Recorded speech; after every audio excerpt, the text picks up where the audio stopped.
अगर मैं इस शादी से इनकार कर दूं तब भी आप मेरी शादी कर देंगे? क्या फजूल बात कर रही हो? सहर तमीज नहीं है बड़ों से बात करने की? रुको मुनज़्ज़ा, तुम खुद को समझती क्या हो? तुम्हें कोई सुर्खाब के पर लगे हैं? अच्छा खासा खाता कमाता मर्द मिल रहा है, सब्र शुक्र क्यों नहीं कर लेती तुम? मैं आपकी बहुत इज्जत करती हूँ ताई, लेकिन प्लीज आप अपने इस फैसले को बदल दीजिए। किस लहजे में बात कर रही हो तुम? जाओ किचन में जाके काम करो, जाओ।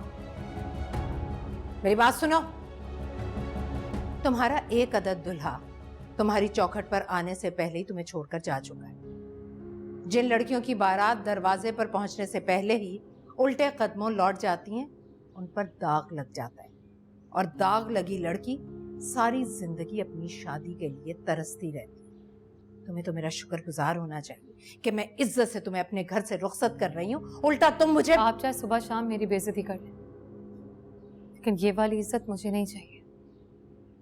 आप उन लोगों को मना कर दीजिए प्लीज। ये शादी मैं किसी कीमत पर नहीं कर सकती।